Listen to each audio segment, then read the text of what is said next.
Hello बच्चों. So we are into the last part of chapter potential and capacitance. Okay, and the name of the part is dielectrics. So what are dielectrics? Dielectrics जो आप simple देख सकते हैं. It is composed of two words. Meaning of die is two, and electric is charges. So made up of two charges, and everything is made up of two charges. But what is the difference then? तो क्या फ़र्क हुआ dielectrics में और simple conductor में? ठीक है. सो सी बच्चे, डाइलेक्ट्रिक की अगर हम बात करें तो dielectric is first of all it is insulator. It is insulator. Okay. And second thing, it does not allow, it is an insulator, it does not allow flow of electric charges through it. अपने through electric charges को flow करना allow नहीं करता. Material किस तरह के होते हैं ये देखिए. अगर सपोज हम एक एग्जांपल लेके चल लें, सपोज हम कार्बन का ही एग्जांपल ले. Let us take an example of carbon. So carbon आपको पता है कैटिनेशन की प्रॉपर्टी शो करता है. So this will be your carbon. ठीक है, आपको पता है इस कार्बन का अपने 4 इलेक्ट्रॉन्स, ठीक है, किसके साथ शेयर्ड है? दूसरे वाले के 4 इलेक्ट्रॉन्स के साथ. सो विच मीन्स इसका अपना ऑक्टेट तो क्या हो गया? अपना खुद का ऑक्टेट इज कंप्लीट. ठीक है, and as octet is complete so it has got 8 electrons. ठीक है. सो इसी तरह से हर एक कार्बन की वैलेंसी क्या है? सेटिस्फाइड. लेकिन अगर आप ध्यान से देखें, there is no free electron available. There is no availability of free electrons. Free electrons की अवेलेबिलिटी नहीं है. ओके, अवेलेबल ही नहीं है फ्री इलेक्ट्रॉन्स. आप ध्यान से देख लें, आपको दिख जाए अगर फ्री इलेक्ट्रॉन्स. ठीक है. So that's why they do not conduct. They do not conduct नहीं करते. ठीक है. लेकिन बट हर एक, अगर आप मॉलिक्यूल कहें it is made up of, या हर एक एटम कहें तो it is made up of two kind of charges. One is negative and one is positive. ठीक है. So what we can say that no independent or mobile positive or negative charges are available. भाई है ही नहीं available उसके पास positive और negative charges. That's why they do not conduct. Okay. But the most important thing is that, लेकिन जब इन्हें आप electric field में रखते हैं तो ये जो मॉलिक्यूल्स हैं या एटम्स हैं, ये इलेक्ट्रिक फील्ड की वजह से अपने ऊपर, यानी इलेक्ट्रिक फील्ड के साथ अपना इंटरेक्शन जरूर शो करते हैं. तो हम कह सकते हैं, बट when these materials यानी कि dielectrics are placed in external electric field, okay, we can easily observe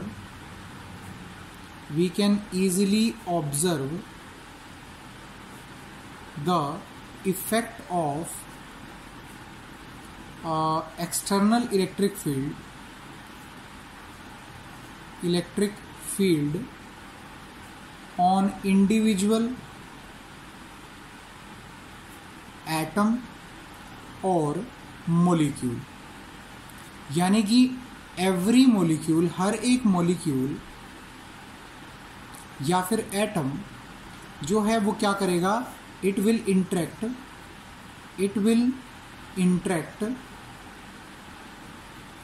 with external electric field.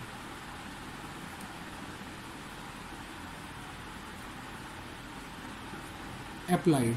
अब वो देखते हैं कैसे शो करेगा, वो हम अभी देखेंगे. वही हमने देखना है कि भाई कैसे वो एक्सटर्नल इलेक्ट्रिक फील्ड के साथ इंटरेक्शन अपना शो करेगा. That is we are going to see. So इसमें कंफ्यूज ना हो, बिकॉज ये हाउ, अभी ये पेंडिंग है. कैसे इंटरेक्ट करेगा that is still pending. Got it बच्चे? तो अब थोड़ा डेफिनेशन पे आ जाते हैं, प्रोफेशनल सी डेफिनेशन पे कि कैसे इसकी डेफिनेशन करेगी, how we are going to define dielectric. So to define that हमारे पास सीधा साधा एक डेफिनेशन लिखा हुआ है and these notes are available with you. So what are dielectrics, मैं रीड करता हूँ. A dielectric is a substance which does not allow the flow of charges through it. यानी कि भाई जब उसके अंदर अपने पास ही उसके पास मोबाइल चार्ज कैरियर अवेलेबल नहीं है तो अपने थ्रू चार्जेस का फ्लो कैसे अलाउ कर देगा. So a dielectric is a substance which does not allow flow of charges through it. अपने थ्रू चार्जेस का फ्लो अलाउ नहीं करता. Which means it does not conduct, ये कंडक्टर नहीं होता. ठीक है. But permits them to exert electrostatic forces on each other. ठीक है. लेकिन उन्हें परमिट जरूर करता है कि वो एक दूसरे के ऊपर क्या एग्जर्ट कर सकें इलेक्ट्रोस्टैटिक फोर्सेस. यानी कि आपके पास जो उसके अंदर जो प्रेजेंट जो चार्जेस हैं जो आपके पास, मैं दिखाऊंगा आपको कैसे किस तरह से इंटरेक्शन होता है. यानी कि आपके जो बेसिकली डाइलेक्ट्रिक के मॉलिक्यूल्स या एटम है वो एक्सटर्नल इलेक्ट्रिक फील्ड के साथ एक दूसरे के साथ इंटरेक्शन जरूर शो करते हैं. We are going to see how, कैसे शो करते हैं. ठीक है.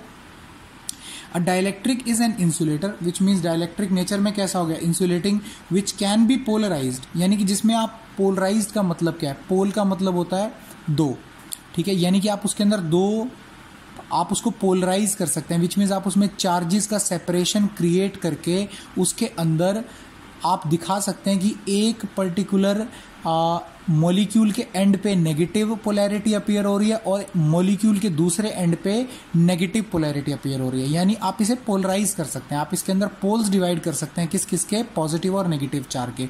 हर एक इंडिविजुअल एटम या मॉलिक्यूल को आप पोलराइज कर देंगे और आप देखेंगे भी आगे जाके कि हर एक इंडिविजुअल एटम या मॉलिक्यूल के अंदर आपको एक एंड पे पॉजिटिव चार्ज अपीयर आता हुआ दिखाई देगा और दूसरे एंड पे नेगेटिव चार्ज अपीयर होता हुआ दिखाई देगा. देखेंगे कैसे, बहुत सिंपल है. ठीक है. So dielectric is an insulator which can be polarised through small displacement of its charges under an influence of external electric field. जब एक्सटर्नल इलेक्ट्रिक फील्ड आप इस पे अप्लाई करते हैं तो उस एक्सटर्नल इलेक्ट्रिक फील्ड की इन्फ्लुएंस में हर एक मॉलिक्यूल के अंदर क्या होता है, एक एंड पे पॉजिटिव पोलैरिटी डेवलप हो जाती है और एक एंड पे नेगेटिव पोलैरिटी डेवलप हो जाती है. गॉट इट बच्चे. और बहुत इजीली आप देखेंगे कि कैसे ही होता है और वो अपना इफेक्ट भी शो करती है. ठीक है. कैसे उसके अंदर आप ऑब्जर्व भी कर सकते हैं कि it has got polarized molecules. उसके अंदर मॉलिक्यूल्स कैसे हैं, पोलराइज्ड हैं. गॉट इट बच्चे. सो नाउ अब डाइलेक्ट्रिक दो तरह के होते हैं. लेट्स सी, पहले हम बिहेवियर बाद में देखेंगे डाइलेक्ट्रिक का इलेक्ट्रिक फील्ड में. So now we should have knowledge about types of dielectric. Types of dielectric. तो बेटा दो तरह के डाइलेक्ट्रिक होते हैं. Two types of dielectric. One is polar dielectric. Okay. Another one is non polar dielectric. बड़ा simple है ये. ठीक है. तो व्हाट इज पोलर डाइलेक्ट्रिक. देखिए बच्चे, जैसे कि मैं आपको बता दूं कि मेरे पास एक मॉलिक्यूल लेट से किसका है. अगर आप बड़ा सिंपल सा एग्जांपल लेके चले, मेरे पास एक मॉलिक्यूल है आपका HCl का. तो लेट से HCl का एक मॉलिक्यूल है. ठीक है. तो आपको पता है कि ज्यादा इलेक्ट्रोनेगेटिव कौन होता है, Cl. तो विच मीन्स अगर आप इसको थोड़ा सा ब्रॉड डिवाइड करके देखेंगे तो आप कुछ ऐसा देख सकते हैं. यहाँ पे डेल्टा नेगेटिव क्रिएट हो जाएगा और यहाँ पे डेल्टा पॉजिटिव. तो विच मीन्स अगर आप इसको एक मॉलिक्यूल की फॉर्म में डिवाइड करके देखें तो which means it has got positive negative polarity on this side and positive polarity on this side. Which means आपके पास हर एक मॉलिक्यूल के पास पोलैरिटी ऑलरेडी क्या है, डिवाइडेड है. ठीक है. तो विच मीन्स इसका डाइपोल मोमेंट भी होगा. तो it has got a permanent dipole moment. आपको पता है डाइपोल मोमेंट किधर होता है, नेगेटिव से पॉजिटिव चार्ज. तो इसका सिंपल सा मतलब है हर एक इंडिविजुअल मॉलिक्यूल के पास अपना परमानेंट डाइपोल मोमेंट होता है. यानी कि उसके अंदर ऑलरेडी चार्जेस जो हैं वो क्या होते हैं, अलग अलग पोल्स पे डिवाइडेड होते हैं. एक पोल पे नेगेटिव पोलैरिटी आती है, अपीयर होती है और एक पोल पे पॉजिटिव पोलैरिटी अपीयर होती है. और एग्जांपल भी आप लोग यहाँ पे कोट कर सकते हैं. NH3 is there. ठीक है. आपको पता है N भी इलेक्ट्रोनेगेटिव होता है. ठीक है. H2O is there. ठीक है. आपको पता है O भी इलेक्ट्रोनेगेटिव होता है. तो H से क्या करता है, इलेक्ट्रॉन के पेयर को अपनी तरफ खींच के रखता है. ठीक है ना. What should be the definition. Definition क्या बनेगी, बड़ी इजी सी है, आपने देख भी लिया ऊपर. So how we can define it, how you can define polar dielectric. तो बड़ा इजी है. द मॉलिक्यूल्स जिनमें यार चार्जेस ऑलरेडी क्या हों, सेपरेटेड हों. विच मीन्स एक पोल पे पॉजिटिव पोलैरिटी अपीयर हो रही है और एक पोल पे नेगेटिव. यानी एक एंड पे पॉजिटिव पोलैरिटी साफ साफ दिखाई देती हो और एक एंड पे नेगेटिव पोलैरिटी साफ साफ दिखाई देती हो. यानी इनकी अपनी खुद की हर एक मॉलिक्यूल की परमानेंट डाइपोल मोमेंट ऑलरेडी होती है. ठीक है. So the molecules in which centre of your mass of positive charge या फिर positive charges, we can say that does not या फिर do not, we should say do not coincide with center of mass of negative charges, यानी negative charges का centre of मास आपका positive charges के centre of मास के साथ कंसाइड नहीं करता। इसी का एग्जांपल देख लो, आपके पास अगर आप इस मॉलिक्यूल को देखें तो यहाँ कौन सी पोलैरिटी अपीयर हो रही है, पॉजिटिव, यहाँ पे कौन सी हो रही है, नेगेटिव, यानी प्रोटॉन्स का सेंटर ऑफ चार्ज ये है, प्रोटॉन्स का सेंटर ऑफ चार्ज या सेंटर ऑफ मास कह सकते हैं, और ये क्या है, इलेक्ट्रॉन्स का centre of mass. So it is very very easy, ये बहुत लड्डू है, समझने भी बहुत ज़्यादा आसान है, ठीक है। Now come on to the second part. अगर आप सेकंड पार्ट पे चलें, that is your non polar dielectric. तो नॉन पोलर डाइलेक्ट्रिक वो होते हैं जिसमें आपके centre of mass of positive charge और centre of mass of negative charge क्या कर रहे होते हैं, कंसाइड कर रहे होते हैं, यानी जिनके अंदर चार्जेस का सेपरेशन नहीं होता। तो हम कह सकते हैं, जैसे मैं आपको एग्जाम्पल लेके बता दूं, H2, अगर मैं H2 को खोलूं तो क्या बन जाएगा, H एंड H दोनों की जो इलेक्ट्रोनेगेटिविटी है वो सेम है, विच मीन्स आपके पास क्या होगा, अगर मैं इसको ड्रॉ करूं थोड़ा सा एक क्लाउड सा बना के, तो जहाँ पे पॉजिटिव चार्ज का सेंटर ऑफ मास होगा वहीं पे नेगेटिव का सेंटर ऑफ मास होगा, यानी centre of mass of positive charges को inside with centre of mass of negative charges. So it is as simple as anything can be. Positive charge का और negative charge का centre of मास है वो क्या करता है, कोइंसाइड करता है। डेफिनेशन भी क्या बन जाएगी, कुछ ऐसी बन जाएगी। सो what is definition, A molecule in which centre of mass of positive charges coincides with centre of mass of negative charges. बड़ी सिंपल सी बात है यार, ठीक है, क्लियर हो गया आपको, ठीक है। अब आप देखें तो कैसा बन जाएगा, कुछ इस तरह से बन जाएगा, this is positive and this is negative.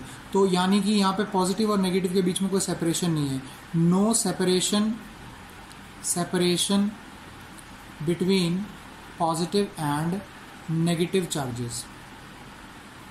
Okay, यहाँ पे there is separation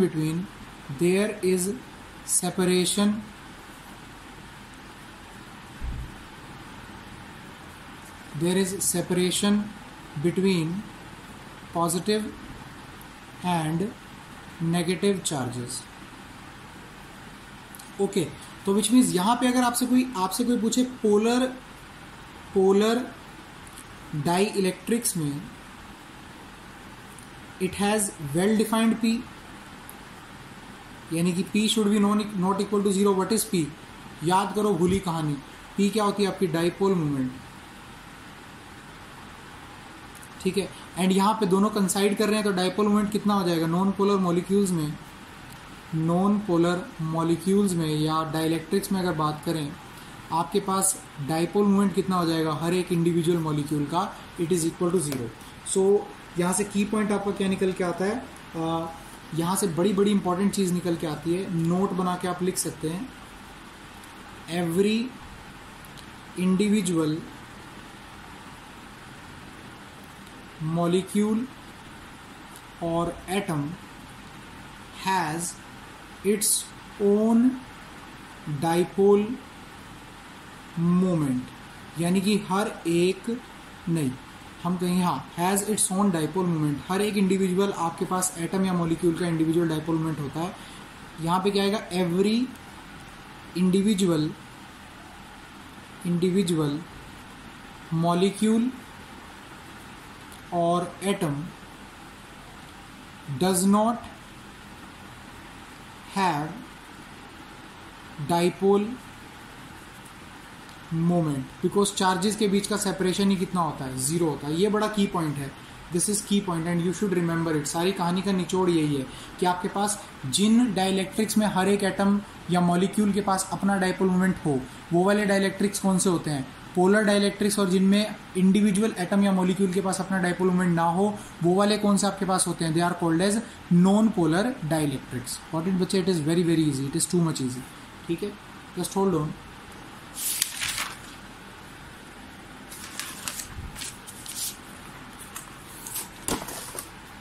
okay, so now अब देखते हैं, जब हम तीन तरह के हमारे पास मटेरियल आ गए, now we are very well aware of three types of material. पहला मटेरियल हमारे पास कौन सा हो गया? अभी तक जो हमको नॉलेज है सेमीकंडक्टर में नहीं पढ़ा, तो बेसिकली अभी तीन ही तरह के मटेरियल्स की नॉलेज है। एक कंडक्टर हो गया, एक हो गया नॉन पोलर डाइलेक्ट्रिक, और एक मेरे बच्चे हो गया polar dielectric. Okay, so let's see, जब इन तीनों को बारी बारी से, मतलब इसको इलेक्ट्रिक फील्ड में रखेंगे तो क्या रिजल्ट्स आएंगे, इसको इलेक्ट्रिक फील्ड में रखेंगे तो क्या रिजल्ट्स आएंगे, इसको इलेक्ट्रिक फील्ड में रखेंगे तो क्या रिजल्ट आएंगे। Okay, so now it is very very easy, काफ़ी ज़्यादा आसान है। ओके, सो सी कैसे हम लोग बात करते हैं। So let's see when conductor is placed in external electric field, तो क्या तमाशा ये दिखाता है आपको। ठीक है, सो आप लोग बहुत अच्छे से वैसे जानते हो क्या कुछ इसके अंदर होता है, you are very well aware of the story. चलो फिर भी उसको रिपीट करते हैं। तो सपोज ये पॉजिटिव प्लेट होगी कैपेसिटर की, अब तो आपको बहुत अच्छे से ये देखते ही समझ में आ जाता होगा। अच्छा, कैपेसिटर की बात कर रहा है, और आपको पता है कैपेसिटर की प्लेट्स के बीच में यूनिफॉर्म इलेक्ट्रिक फील्ड होती है, तो उसके बीच में मैंने एक क्या रख दिया, एक मेटल का पीस रख दिया। सो आपको पता है यहाँ से यहाँ एक अप्लाइड इलेक्ट्रिक फील्ड हो जाएगी, तो this is E not. E not is your applied electric field, applied electric field, इसका मैग्नीट्यूड जो भी हो। ठीक है, तो हमने सिर्फ डायरेक्शन शो किया है। So this is direction of E not. Okay, अब आपको पता है कंडक्टर क्या होता है, इट हैज़ गॉट कैटायंस, और साथ में क्या होते हैं आपके पास फ्री इलेक्ट्रॉन्स होते हैं बहुत सारे, और फ्री इलेक्ट्रॉन्स इतने होते हैं कि आपकी ज़रूरत से भी ज़्यादा। ठीक है, मोर देन योर नीड। ठीक है, तो आपके जो इलेक्ट्रॉन्स है, आप देखिए इलेक्ट्रॉन्स पे वैसे भी फोर्स किधर लगता है, इलेक्ट्रिक फील्ड से अपोजिट डायरेक्शन में। और अगर वैसे भी समझना चाहते हो तो जो इसका ये इलेक्ट्रॉन होगा उस पर पॉजिटिव वाला साइड तो उसको क्या करेगा, अट्रैक्ट, और नेगेटिव वाला रिपेल करेगा, तो इधर को फोर्स होगा, तो यहाँ पे इलेक्ट्रॉन्स क्लब होने स्टार्ट हो जाएंगे। ठीक है, जिसकी वजह से ये वाला पार्ट क्या हो जाएगा, इलेक्ट्रॉन रिच, और ये वाला पार्ट क्या हो जाएगा, इलेक्ट्रॉन डेफिशिएंट। ओके, जिसकी वजह से यहाँ पे कौन सी पोलैरिटी अपीयर हो जाएगी, पॉजिटिव वाली। ओके, और यहाँ पे कौन सी पोलैरिटी अपीयर हो जाएगी, नेगेटिव वाली। तो अब अगर आप इस induced, these are called as induced charges, electric field में रखने पे चार्जेस इंड्यूस हो गए, तो विच मीन्स इन इंड्यूस्ड चार्जेस का इलेक्ट्रिक फील्ड किधर को डेवलप हुआ, नेगेटिव से पॉजिटिव, आप लोग जानते हैं। सो this is induced electric field basically. तो थोड़ा छोटा बना देते हैं एरो। ठीक है, इसको यहाँ से स्टार्ट करते हैं, पीछे से काट दीजिएगा। सो this is induced electric field from negative induced charge towards the positive induced charge. तो अगर इसको थोड़ा सा नीचे ड्रॉ कर लूँ, ओके, सो दिस वाज, अब देखिए, अब ये इंड्यूस्ड इलेक्ट्रिक फील्ड मान लीजिए इतनी डेवलप हो चुकी है, इतनी है, तो बेटा स्टिल कौन डोमिनेट कर रही है, आपकी अप्लाइड इलेक्ट्रिक फील्ड। तो जब तक अप्लाइड इलेक्ट्रिक फील्ड बढ़ी रहेगी तब तक आपके इलेक्ट्रॉन्स यहाँ पे क्या होते रहेंगे, डिपॉजिट होते रहेंगे। ओके, सो जस्ट सी, ये थोड़ी सी यहाँ पे मिस्टेक है, जस्ट इसको करेक्शन कर ले। ठीक है, इसको हम दोबारा थोड़ा सा ड्रॉ कर लेते हैं। जस्ट सी, बात बिल्कुल ठीक है, लेकिन थोड़ा सा हमने हल्की सी गलती कर दी चार्जेस की पोलैरिटी ड्रॉ करने में। So this is your positive plate, okay, and this is your negative plate. Okay, सो यहाँ पे आपका इलेक्ट्रिक फील्ड जो अप्लाइड है वो ये है, this is E node. Okay, और आपने यहाँ पे क्या रख रखा है, कंडक्टर रखा हुआ है। ठीक है, तो कंडक्टर में आपको पता है सारे इलेक्ट्रॉन्स अट्रैक्ट होकर इधर जमा हो जाएंगे, तो this side will be electron rich, और यहाँ पे इलेक्ट्रॉन्स की कमी हो जाएगी, तो this will B electron deficient. तो दैट्स वाई कौन सा चार्ज आ जाएगा, पॉजिटिव। सिर्फ ये पोलैरिटी गलत ड्रॉ कर दी थी। ठीक है, जिसकी वजह से अंदर एक इलेक्ट्रिक फील्ड डेवलप हो जाएगी which is called as E induced, और बाहर एक इलेक्ट्रिक फील्ड हो जाएगी ई नोड। तो नेट इलेक्ट्रिक फील्ड देखिए इतना जमा हो चुका है कि इंड्यूस्ड इलेक्ट्रिक फील्ड इतनी हो गई है। अभी भी नेट इलेक्ट्रिक फील्ड जो है वो एक्स, बाहर वाली आपकी इलेक्ट्रिक फील्ड वो बड़ी है। ठीक है, तो नेट इलेक्ट्रिक फील्ड इसके अंदर क्या आएगी, this E naught minus E आई। देखिए दोनों अपोजिट है ना, तो ई नोड में से अगर ई आई को हटा देंगे तो नेट इलेक्ट्रिक फील्ड आ जाएगी। वो अभी भी किस तरफ को आ रही है, इस तरफ को, जिसकी वजह से और इलेक्ट्रॉन यहाँ जमा होंगे और यहाँ पे डेफिशिएंसी बढ़ती चली जाएगी इलेक्ट्रॉन्स की, जिसकी वजह से यहाँ पे पॉजिटिव चार्ज स्ट्रेंथन होता चला जाएगा, यहाँ पे नेगेटिव। कब तक स्ट्रेंथन होता चला जाएगा, जब तक ये इंड्यूस्ड इलेक्ट्रिक फील्ड बढ़ते बढ़ते आपकी एक्सटर्नल इलेक्ट्रिक फील्ड के बराबर नहीं हो जाती, तब तक ये movement of electrons towards the left hand side क्या रहेगा, चालू रहेगा। और जब ये दोनों आपस में बराबर हो जाएंगी तो अंदर नेट इलेक्ट्रिक फील्ड कितनी हो जाएगी, E naught minus E induced which is equal to 0। अब इसके बाद चार्जेस का मूवमेंट और नहीं होगा। तो विच मीन्स आपके पास कंडक्टर को जब आप इलेक्ट्रिक फील्ड में रखोगे तो नेट इलेक्ट्रिक फील्ड किसके बराबर होती है, इट इज इक्वल टू 0। मैं दोबारा से समझाता हूं, देखिए अनलिमिटेड अमाउंट ऑफ इलेक्ट्रॉन्स है, तो जब तक इलेक्ट्रिक फील्ड नेट यानी अप्लाइड माइनस इंड्यूस्ड, जब तक उसका डायरेक्शन मतलब जब तक आपकी ई नोट बड़ी रहेगी तो उसका डायरेक्शन किधर रहेगा, टुवर्ड्स राइट हैंड साइड, जिसकी वजह से कंडक्टर के अंदर unlimited number of electrons present है। तो वो इलेक्ट्रॉन्स में से कुछ इलेक्ट्रॉन्स लेफ्ट हैंड साइड पे डिपॉजिट होते रहेंगे, तो विच मीन्स इस साइड पे इलेक्ट्रॉन्स की अमाउंट बढ़ती रहेगी। कब तक, जब तक ये दोनों बराबर नहीं हो जाते। जब बराबर हो जाएंगे तभी तो फोर्स लगना बंद होगा, ठीक है, ओके। तो उसके बाद जब ये दोनों बराबर हो जाएंगे तो आपके पास क्या हो जाएगा, induced electric field applied electric field के बराबर होगी, तो दोनों का डिफरेंस कितना निकल आया, 0। तो विच मीन्स अब कंडक्टर के अंदर इलेक्ट्रिक फील्ड कितनी होगी, 0। तो फर्दर डिपॉजिट ऑफ चार्ज नहीं होगा, और विच मीन्स आपके पास नेट इलेक्ट्रिक फील्ड कितनी हो जाएगी, 0। तो कंडक्टर में तो यही होने वाला है, जब भी आप उसे किसी इलेक्ट्रिक फील्ड में रखेंगे उसमें भरमार है इलेक्ट्रॉन्स की, तो इलेक्ट्रॉन्स जो है वो इलेक्ट्रिक फील्ड के अपोजिट डायरेक्शन में तब तक डिपॉजिट होते रहेंगे कि जब तक अंदर की इंड्यूस्ड इलेक्ट्रिक फील्ड बाहर की अप्लाइड इलेक्ट्रिक फील्ड के बराबर नहीं हो जाती, उसको बैलेंस नहीं कर देती, और कंडक्टर के अंदर इलेक्ट्रिक फील्ड 0 नहीं हो जाती। It is clear to you and it is very very easy, ठीक है, ओके। सो नाउ अब देखते हैं, तो विच मीन्स आपके पास कंडक्टर के अंदर इलेक्ट्रिक फील्ड कितनी होती है, 0। विच मीन्स कंडक्टर को आप किसी भी इलेक्ट्रिक फील्ड में रखिए, inside the conductor electric field भी इक्वल टू 0। अब देखते हैं पोलर डाई इलेक्ट्रिक्स को जब हम क्या रखेंगे, इलेक्ट्रिक फील्ड में रखेंगे, ठीक है। तो पोलर डाई इलेक्ट्रिक को विदाउट इलेक्ट्रिक फील्ड पहले ऑब्जर्व करते हैं, विदाउट इलेक्ट्रिक फील्ड। हम लोगों ने क्या स्टडी किया था कि आपके पास जो ये पीस है आपके पास एक डाइलेक्ट्रिक मीडियम का, हम लोगों ने देखिए हमारे पास ये था ना कुछ ऐसा, ठीक है, ये पॉजिटिव चार्ज का सेंटर और ये नेगेटिव चार्ज का सेंटर, तो विच मीन्स ये डाइपोल मोमेंट हो गया, sorry, towards negative towards the positive, ठीक है। तो इसके अंदर अपने हर एक मॉलिक्यूल के पास अपना इंडिविजुअल डाइपोल मोमेंट रहता है,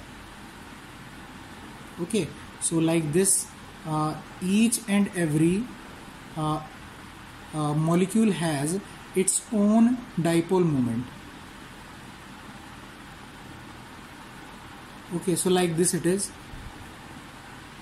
okay, so it is like this। तो आप देख सकते हैं कि हर एक, अगर आप मॉलिक्यूल को चेक करें तो इसके पास अपना इंडिविजुअल डाइपोल मोमेंट है P, इसके पास भी अपना इंडिविजुअल डाइपोल है, यानी कि हर एक मॉलिक्यूल अपने आप में एक छोटा छोटा इलेक्ट्रिक डाइपोल है जिसकी डाइपोल मोमेंट कितनी है, individual atom or molecule has its own dipole moment। और आपको पता है डाइपोल मोमेंट का डायरेक्शन कहां से कहां होता है, पॉजिटिव से नेगेटिव चार्ज, नहीं, नेगेटिव से पॉजिटिव चार्ज। तो विच मीन्स ये एंड नेगेटिव हो जाएगा और ये एंड पॉजिटिव, सिमिलरली ये एंड पॉजिटिव और ये एंड नेगेटिव, सिमिलरली ये वाला एंड नेगेटिव और ये वाला एंड पॉजिटिव, सिमिलरली ये वाला एंड नेगेटिव और ये वाला and positive. So it is very very easy, negative and positive. तो विच मीन्स इस तरह से आपके मॉलिक्यूल्स जो है वो घूम रहे होंगे, ठीक है। अब जैसे ही आप इलेक्ट्रिक फील्ड को अप्लाई करते हो, जैसे ही आपने इसको एक एक्सटर्नल इलेक्ट्रिक फील्ड में रखा, तो सपोज आपने एक एक्सटर्नल इलेक्ट्रिक फील्ड इसके ऊपर अप्लाई कर दी, so again this is plus and this is minus, तो आपकी अप्लाइड इलेक्ट्रिक फील्ड का डायरेक्शन इस तरफ को आ गया, which is your E naught. तो आप देखिए पॉजिटिव चार्ज पे फोर्स किधर लगता है, इलेक्ट्रिक फील्ड के डायरेक्शन में, और नेगेटिव चार्ज पे फोर्स किधर लगता है, इलेक्ट्रिक फील्ड की अपोजिट डायरेक्शन में। तो विच मीन्स इस पे फोर्स किधर लगेगा, इस तरफ को, और नेगेटिव चार्ज पे फोर्स किधर लगेगा, इस तरफ को। अब एक फोर्स इधर है, एक फोर्स इधर है, दोनों इक्वल है आपस में, तो कपल बन जाएगा, जिसकी वजह से इस पे टॉर्क एक्ट करेगी और ये टॉर्क इस मॉलिक्यूल को इधर घुमा देगी।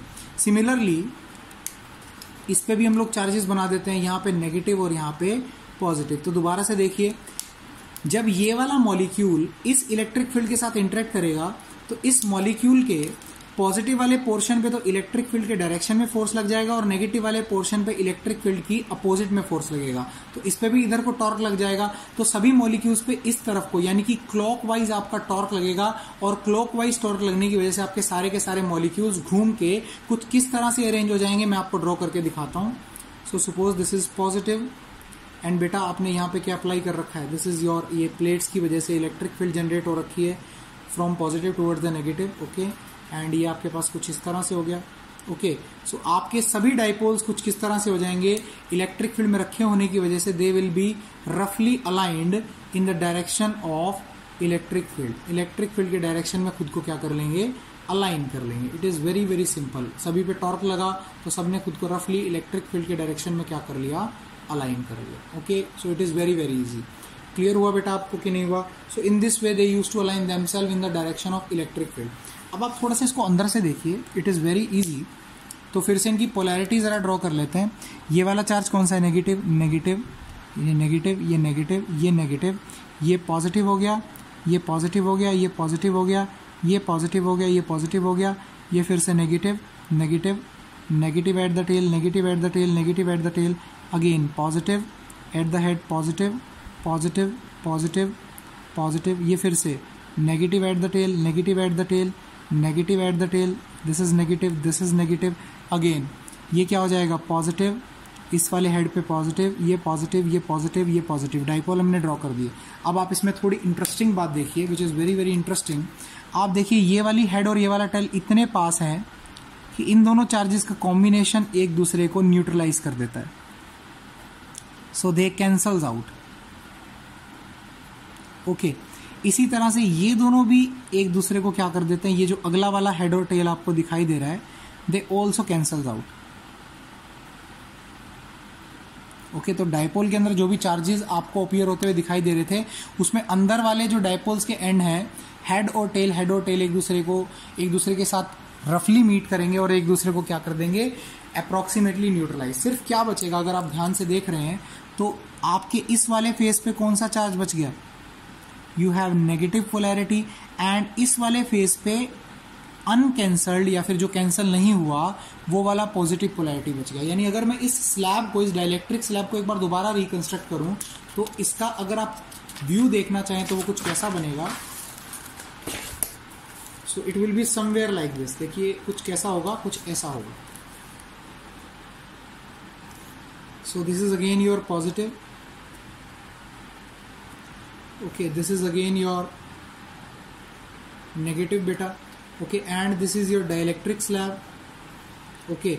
और अभी पढ़ा क्या कि अंदर वाले तो सभी चार्जेस क्या हो गए, न्यूट्रलाइज, सिर्फ सॉरी ये फिर से ये नेगेटिव आ जाएगा ना बेटा, सो दिस इज नेगेटिव, एंड यहां पे कौन सा चार्ज इंड्यूस हो गया, पॉजिटिव। सो ये पोलराइजेशन होगी डाइलेक्ट्रिक की। देखिए डाइलेक्ट्रिक में एक एंड पे कौन सा चार्ज इंड्यूस हो गया, पॉजिटिव, और एक पे कौन सा हो गया, negative. So this is called as, this is called as polarization of polar dielectric, okay. तो देखिए विच मीन्स अंदर में पॉजिटिव से नेगेटिव रहती है ना आपकी electric field, so this is induced electric field, और कुछ ऑथर इसको ईपी भी लिखते हैं। ईपी का मतलब होता है पोलराइज्ड इलेक्ट्रिक फील्ड। पोलराइजेशन की वजह से develop electric field. Got it बच्चे, काफी ज्यादा इजी है, लड्डू है बहुत। अब अप्लाइड को भी जरा ड्रॉ कर लो। अप्लाइड कहां को गई, this is your applied electric field, positive से negative, so suppose this is E naught. तो अब इलेक्ट्रिक फील्ड इसके अंदर नेट कितना आएगा, नेट इलेक्ट्रिक फील्ड कैसे निकल के आएगा, ये तो अप्लाइड है, और इंड्यूस कहां चला गया, या पोलराइज्ड इलेक्ट्रिक फील्ड कहां चला गया, ये रहा बेटा। जब दोनों वेक्टर्स एक दूसरे के जब अगेंस्ट होते हैं तो दोनों का इंटरेक्शन एक दूसरे को काटता है, तो विच में सब्ट्रैक्ट होंगे आपस में, which means left electric field कितनी रह जाएगी, okay. So this is your E net, और ई नेट इसको सिंपली ई भी लिख देते हैं, जो net electric field inside the dielectric है वो किसके बराबर हो जाएगी, E naught minus E induced. दोनों को आपस में सब्ट्रैक्ट करके आपके पास उसकी वैल्यू निकल आएगी।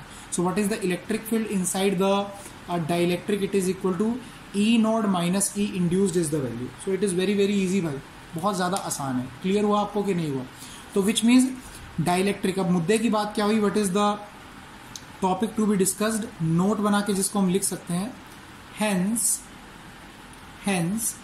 when dielectric is placed inside an external electric field,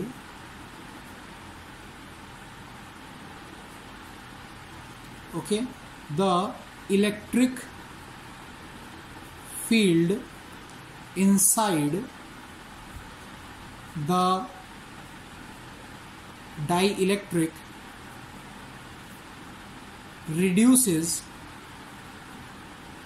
ठीक है, which means it is less than the external electric field, और उसका वैल्यू कितना होगा, अगर हम वैल्यू की बात करें तो E will be equal to E naught minus E I. Okay, तो विच मीन्स देखिए, अगर तो यहाँ पे खाली स्पेस होता, विच मीन्स सपोज ये डाइलेक्ट्रिक यहाँ नहीं होती स्लैब, तो कितना इलेक्ट्रिक फील्ड होता है इसी जगह के अंदर जहाँ इलेक्ट्रिक स्लैब थी, ई नॉट। अब इसको लाने की वजह से कितना हो गया, ई नॉट माइनस ई आई। तो विच मीन्स आपका इलेक्ट्रिक फील्ड क्या हो गया, डाइलेक्ट्रिक को भरने की वजह से क्या हो गया, रिड्यूस हो गया। गॉट इट बच्चे और नॉट? अब पढ़ते हैं इसको थोड़ा सा एंड में, इसको समराइज मैथमेटिकली एंड में करेंगे। अब किसका पोलराइजेशन पढ़ते हैं? Now let us study the polarisation of या फिर इफेक्ट ऑफ इलेक्ट्रिक फील्ड, कौन से वाली, external, on non polar dielectric, non polar dielectric, non polar dielectric पे ये इफेक्ट देखते हैं। ठीक है, सो लेट्स सी दैट, पढ़ते हैं इसको। तो देखिए, सपोज नॉन पोलर डाइलेक्ट्रिक आपके पास आ गया, तो पहले तो देखते हैं विदाउट इलेक्ट्रिक फील्ड। पहले तो वो हाल देखते हैं जब कोई भी इलेक्ट्रिक फील्ड अप्लाई नहीं कर रखी थी। तो first of all without any electric field, तो देखिए जी फटाफट से, देखो भाई कैसे होगा। ये रहा तुम्हारा डाइलेक्ट्रिक मटेरियल, ये पहला वाला एटम या मॉलिक्यूल, ये दूसरा वाला, ये तीसरा वाला, ये चौथा वाला, ये अगला, ये अगला, ओके, ये उससे अगला वाला, ये उससे अगला वाला, और ये उससे अगला वाला। इंडिविजुअल एटम का या मॉलिक्यूल का डाइपोल मोमेंट भी कितना है, 0, और एंटायर जो आपका मटेरियल है या सब्सटेंस है उसका डाइपोल मोमेंट भी 0 होगा। ऑब्वियस सी बात है यार, जब इसका इंडिविजुअल का 0 है तो सभी का सम 0 हो जाएगा। अगर मैं वहां पे बात करूं, वहां पे क्या सीन था, वहां पे सीन कुछ ऐसा था कि आपके पास जो है इंडिविजुअल का तो कितना हो जाता था, नॉन जीरो, लेकिन ये दोनों आपस में कैंसल आउट कर जाते हैं, ये और ये आपस में कैंसल आउट करके आप देख सकते हैं इसका डाइपोल मोमेंट, इसका डाइपोल मोमेंट आप एक दूसरे के अपोजिट है, इसका डाइपोल मोमेंट, इसका डाइपोल मोमेंट एक दूसरे के अपोजिट है, इसका और इसका डाइपोल मोमेंट एक दूसरे के अपोजिट है। तो विच मींस सारे के सारे मॉलिक्यूल्स एक दूसरे को, यानी ये इस तरह से रेंडमली डिस्ट्रीब्यूटेड होते हैं कि ये एक दूसरे के डाइपोल मोमेंट को क्या करते हैं, खा जाते हैं, यानी कैंसल आउट कर देते हैं, जिसकी वजह से इंडिविजुअल एटम का, तो यहां लिख देता हूं, इंडिविजुअल एटम या molecule has dipole moment, okay, but entire crystal has 0 dipole moment because molecules are randomly oriented। ठीक है, जो मॉलिक्यूल्स हैं वो क्या होता है, randomly oriented, thus they cancel out dipole moment of each other। वो एक दूसरे को डाइपोल मोमेंट को क्या कर देते हैं, कैंसल आउट कर देते हैं। ठीक है, आपके पास ये जो सभी के सभी मॉलिक्यूल्स हैं वो इस तरह से रेंडमली ओरिएंटेड हैं कि ये एक दूसरे की डाइपोल मोमेंट को क्या करते हैं, कैंसल आउट कर देते हैं। ठीक है बेटा, it is clear to you. तो बड़ा सिंपल सा डिस्कशन चल रहा था कि आपके पास हर एक इंडिविजुअल एटम का, मॉलिक्यूल का डाइपोल मोमेंट होता है, लेकिन ये इस तरह से, विदाउट इलेक्ट्रिक फील्ड बात कर रहा हूँ, इस तरह से रेंडमली ओरिएंटेड होते हैं टेम्परेचर कंडीशन की वजह से, कोई इधर की तरफ कोई इधर की तरफ, कि सब एक दूसरे की डाइपोल मोमेंट का अगर वेक्टर सम ले तो वो कैंसल आउट हो जाता है। तो इंडिविजुअल डाइपोल का डाइपोल मोमेंट होता है, लेकिन पूरे क्रिस्टल का डाइपोल मोमेंट वेक्टर एडिशन की वजह से कितना हो जाता है, 0। ओके, तो वापस चलते हैं। तो इसका मतलब हमारे पास, चाहे हम किसकी बात कर ले, चाहे हम बात कर ले पोलर डाइलेक्ट्रिक की, चाहे बात कर ले नॉन पोलर डाइलेक्ट्रिक की, दोनों केसेस में क्रिस्टल का या जो आपका डाइलेक्ट्रिक सब्सटेंस है उसका डायपोल मोमेंट कितना होता है, 0। लेकिन वहां पे अगर बात करें पोलर की, तो वहां पे इंडिविजुअल एटम का डायपोल मोमेंट होता है, लेकिन क्रिस्टल का डायपोल मोमेंट कितना होता है, 0। लेकिन यहाँ पे इंडिविजुअल का भी डायपोल मोमेंट 0 होता है और क्रिस्टल का भी डायपोल मोमेंट कितना होता है, 0। क्लियर हो गया? ओके, अब आप इसको रखिए इलेक्ट्रिक फील्ड में। तो जब हम इसी भाई साहब को इलेक्ट्रिक फील्ड में रख देंगे तो सी क्या हो जाएगा, तो अगले पेज पे चलते हैं। तो देखिए बेटा, व्हाट विल हैपन, आपके पास होगा क्या बेसिकली, देखिए फटाफट से। जब आप इसे क्या रखेंगे, एक्सटर्नल इलेक्ट्रिक फील्ड में रख देंगे, सो सी व्हाट विल हैपन, ये आपके पास नॉन पोलर डाइलेक्ट्रिक हो गया।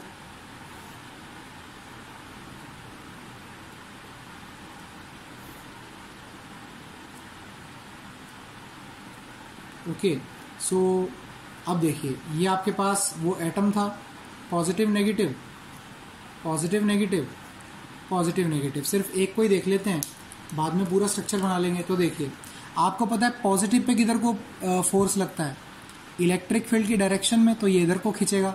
नेगेटिव पे किधर को फोर्स लगता है, इलेक्ट्रिक फील्ड के अपोजिट डायरेक्शन में, यानी कि इन्हीं भाई साहब का हाल क्या हो जाएगा, इधर पॉजिटिव आ जाएगा, इधर नेगेटिव, क्योंकि खिंच गया, क्योंकि इस साइड को पकड़ के किसने खींच लिया, इलेक्ट्रिक फील्ड ने अपने डायरेक्शन में, और इसी पे फोर्स लगा दिया इलेक्ट्रिक फील्ड ने अपने से अपोजिट डायरेक्शन में। तो आप देख सकते हैं अब इंडिविजुअल एटम में भी डायपोल मोमेंट डेवलप हो गई। So now it is got dipole moment P. अब विच मीन्स जब आप इसको इलेक्ट्रिक फील्ड में रख देंगे तो इसकी हालत कैसी हो जाएगी, मैं आपको दिखाता हूं। तो सी इसका जो पूरा शेप, इसकी जो पूरी शक्ल आपको दिखाई देगी, how that thing will be like, वो कुछ कैसा हो जाएगा।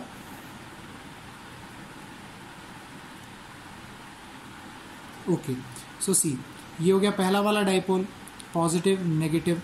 ये हो गया दूसरा वाला, दो की जगह बनेगी यार, पॉजिटिव नेगेटिव। ये हो गया तीसरा वाला, पॉजिटिव नेगेटिव। ये हो गया चौथा वाला, positive negative.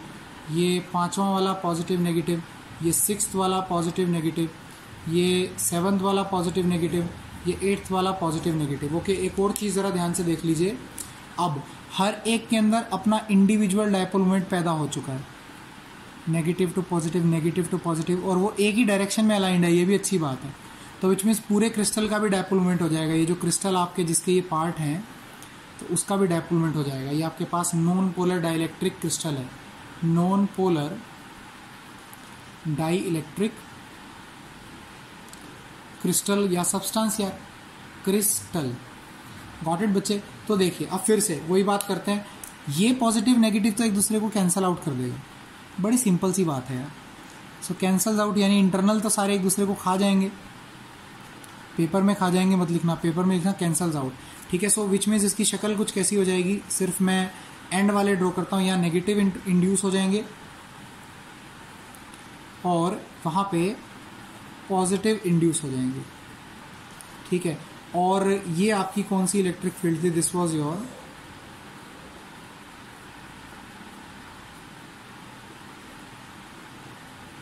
Applied electric field. So बेटा this is E naught and this is E induced, ठीक है। तो नेट कैसे निकल आएगी, इसके अंदर नेट इलेक्ट्रिक फील्ड कैसे आएगी।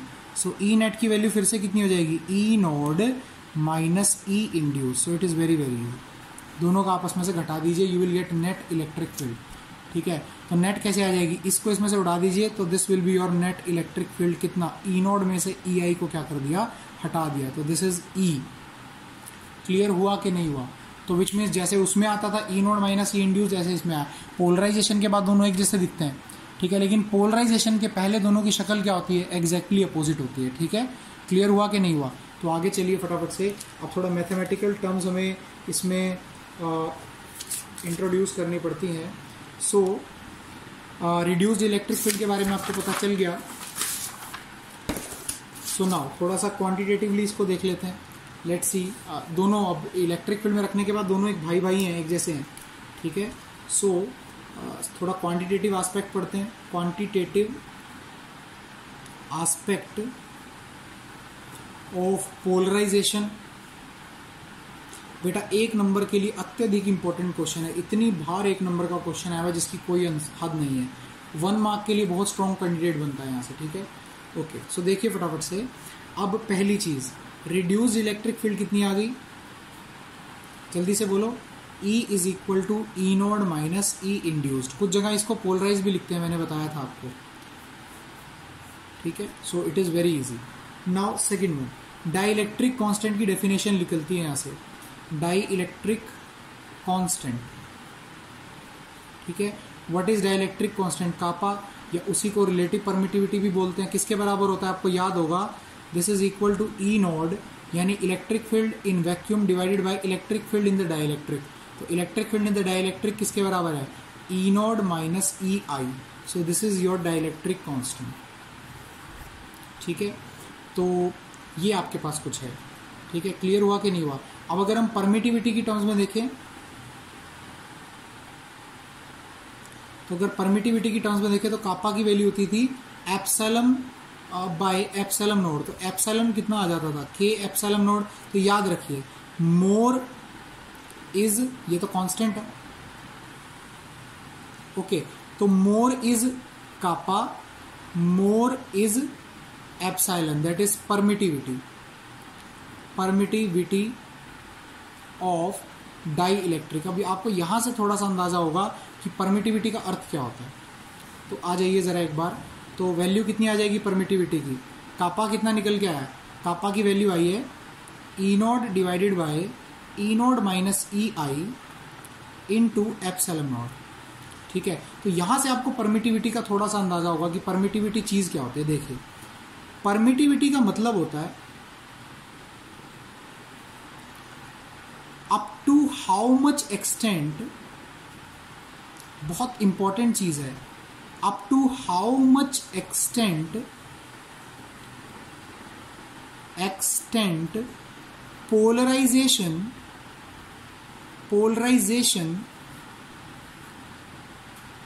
is permitted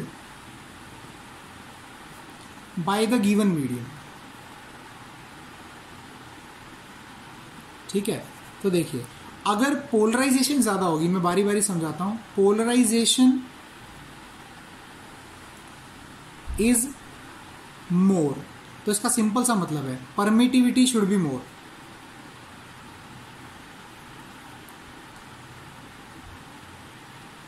ओके, बड़ी इंपॉर्टेंट चीज चल रही है, अब इसको पकड़िए।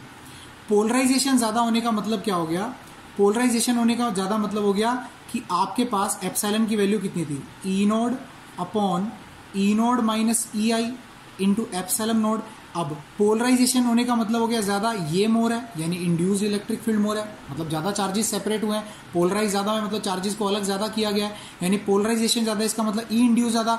ई इंड्यूस ज्यादा, इसका मतलब ई नोड माइनस ई इंड्यूस्ड कम, ई नोड माइनस ई इंड्यूस्ड कम, ये डिनोमिनेटर है। तो डिनोमिनेटर अगर रिड्यूस हो जाएगा तो पूरी वैल्यू क्या हो जाएगी? बढ़ जाएगी। तो विच मीन्स पोलराइजेशन ज्यादा का मतलब क्या है? ई आई कम, नहीं ई आई ज्यादा। देखिए, पोलराइजेशन ज्यादा का मतलब डिनोमिनेटर कम, डिनोमिनेटर कम का मतलब ई आई ज्यादा, ई आई ज्यादा का मतलब क्या कि आपकी परमिटिविटी क्या होगी? ज्यादा होगी। तो it is very very easy, ठीक है। मैं आपको एक बार बता देता हूं, पोलराइजेशन ज्यादा होने से समझिए क्या होगा। पोलराइजेशन ज्यादा का मतलब ई आई ज्यादा हो जाएगा। देखिए, बड़ा इजी सा सीक्वेंस है, मैं सीक्वेंस आपको ड्रॉ करके देता हूं। देखिए, यह फॉर्मूला आपके पास यहां लिखा हुआ है, थोड़ा सा इस सीक्वेंस को देख लेते हैं। पोलराइजेशन, इस पे बुक्स में इतना एम्फोसिस नहीं दिया गया, लेकिन पता होना चाहिए, नहीं तो रट्टा मारते रहते परमिटिविटी क्या वर्ड है, मतलब ही नहीं पता होता परमिटिविटी का। पोलराइजेशन मोर मतलब ई आई ज्यादा,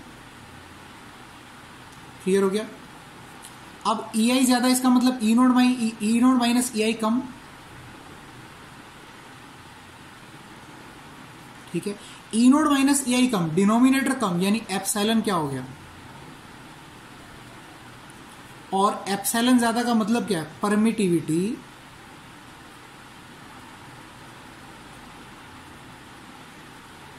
ज्यादा। तो बेटा बड़ी सिंपल सी बात है, परमिटिविटी शब्द का अर्थ होता है कि पोलराइजेशन कितनी एक्सटेंट तक हो रही है। याद रखिएगा, पोलराइजेशन जिस मीडियम की ज्यादा, उसके अंदर परमिटिविटी भी क्या रहेगी? ज्यादा रहेगी। या फिर जिस मीडियम की परमिटिविटी ज्यादा, उल्टा भी समान होगा, उस मीडियम की पोलराइजेशन भी क्या होगी? ज्यादा। विच मीन्स वो मीडियम अपने अंदर जब इलेक्ट्रिक फील्ड के साथ इंटरेक्ट करेगा तो ज्यादा पोलराइजेशन अलाउ करेगा। ये परमिटिविटी का अर्थ होता है। परमिटिविटी का मतलब है पोलराइजेशन को मीडियम कितना परमिट दे रहा है कि तू मेरे अंदर पोलराइजेशन कर दे। इलेक्ट्रिक फील्ड को कितनी परमिशन है पोलराइजेशन करने की, विच मीन्स उस मटेरियल की पोलराइजेशन होने की कैपेबिलिटी कितनी ज़्यादा है वो भी परमिटिविटी आपको शो करती है। परमिटिविटी ज़्यादा तो पोलराइजेशन कैपेबिलिटी भी मीडियम की क्या होती है, ज़्यादा होती है। ठीक है, अब चलिए थर्ड पॉइंट पे। वैसे इंपॉर्टेंट फार्मूला ये है कि कापा की वैल्यू इज दिस, ये this is your very very important formula. Okay, so now see बच्चे, now next thing which you have, जो तीसरा पॉइंट आपके पास आता है क्वांटिटेटिव एस्पेक्ट में, वो होता है बेटा आपका पोलराइजेशन। बहुत क्वेश्चन पूछा जाता है इससे 1 मार्क में, जो मैं बोल रहा था वो यही कैंडिडेट है। पोलराइजेशन, या फिर इसका दूसरा नाम होता है पोलराइजेशन डेंसिटी।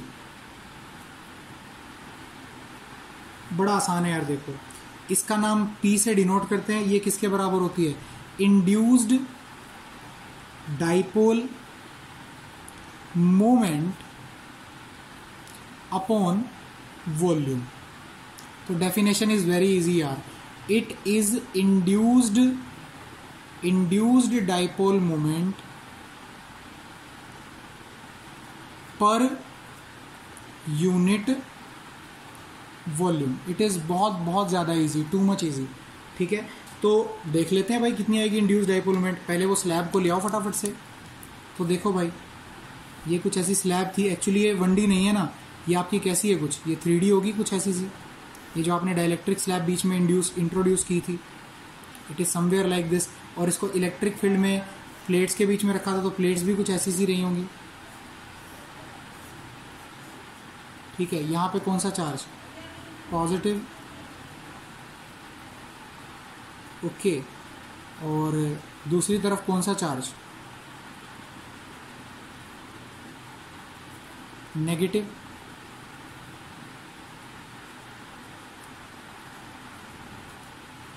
यहां पे क्या इंड्यूस हो गया, आपको याद है यहां पे इंड्यूस्ड पॉजिटिव कम बनाओ, क्योंकि इंड्यूस्ड पॉजिटिव चार्ज कम है और ये इंड्यूस्ड नेगेटिव चार्ज।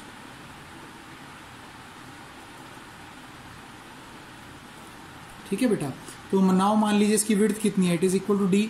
तो मान लीजिए इसका एरिया ऑफ क्रॉस सेक्शन कितना है, कैपिटल है। और मान लीजिए यहाँ पे जो इंड्यूस्ड आपका नेगेटिव चार्ज है वो QI माइनस है, और इंड्यूस्ड पॉजिटिव चार्ज है वो QI प्लस है।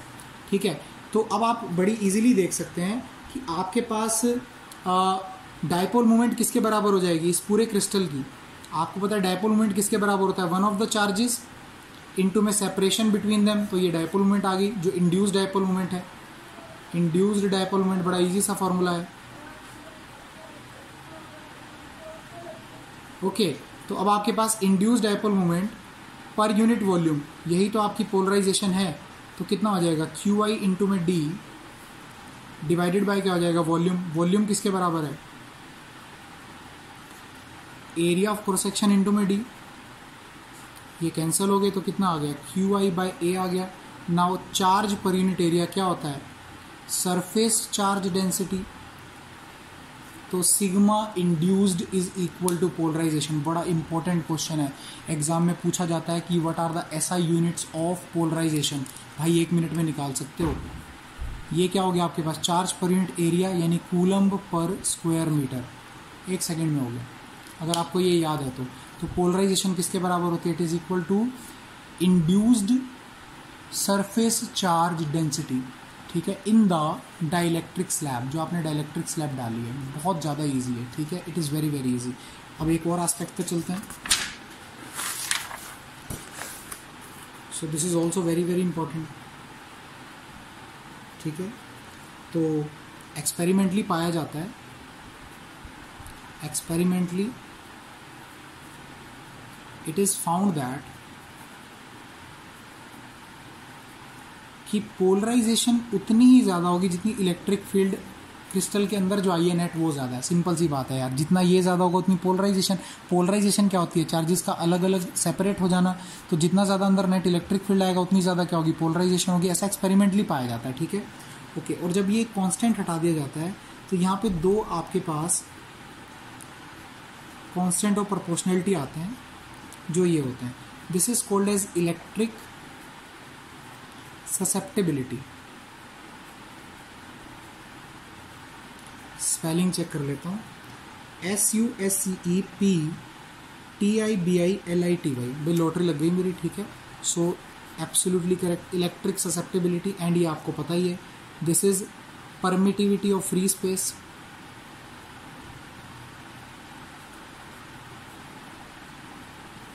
ओके, तो बेसिकली आपको ये क्या दिखा रहा है, जाई ई, ये आपको दिखा रहा है कि मटेरियल कितना पोलराइज हो सकता है। More is chi E, more is the polarisation of dielectric. बड़ी सिंपल सी बात है। ओके, अच्छा, अब अगर आपसे कोई इसका यूनिट पूछ ले, इसकी वैल्यू कितनी आ जाएगी, P/ε0 इंटू में E, तो इसका यूनिट आपको अभी भी बताया था, कूलम पर स्क्वायर मीटर, ठीक है। ε0 का यूनिट आप निकाल सकते हैं, आ सकता है बहुत इजीली। इलेक्ट्रिक फील्ड का यूनिट न्यूटन पर मीटर, यानी न्यूटन पर कूलम, सॉरी, ठीक है। So you can easily find out the unit, find out the unit as well as dimension. तो ऑब्जेक्टिव में आ सकता है, इसका यूनिट बता दो या इसकी डायमेंशन बता दो, ठीक है। ओके, सो अब यहाँ पे ये थोड़ा सा, ये आपका जो पोर्शन है ये सिर्फ लर्न करने का ही है, ये जो लास्ट वाला है, ठीक है। तो this is P is proportional to net electric field and P is equal to ε0 chi into E. Chi E क्या हो गया, it is a constant called as electric susceptibility. Here ε0 is use to keep chi E dimensionless, ठीक है। ε0 किस लिए रखा गया यहाँ पे, जाई ई को डायमेंशनलेस रखने के लिए। Okay, chi E describes the electrical behaviour of the material. Electrical behaviour का मतलब कितना ज़्यादा पोलराइज होगा, कितना ज़्यादा पोलराइज नहीं होगा। अगर जाई ई ज़्यादा है तो पोलराइज होने की कैपेबिलिटी एक्सटर्नल इलेक्ट्रिक फील्ड में क्या रहेगी, ज़्यादा, और अगर जाई ई कम है तो एक्सटर्नल इलेक्ट्रिक फील्ड में पोलराइज होने की कैपेबिलिटी क्या रहेगी, कम। तो ये पोलराइजेशन ऑफ डाइलेक्ट्रिक खत्म हो गया हमारे पास। नाउ सिर्फ कैपेसिटर के अंदर इंसर्शन ऑफ डाइलेक्ट्रिक स्लैब रह गया है, ठीक है। So we will do it in next lecture. 1 घंटे का अगला लेक्चर रहेगा, syllabus will be finished, first unit will be finished, first chapter and second chapter. Thanks a lot.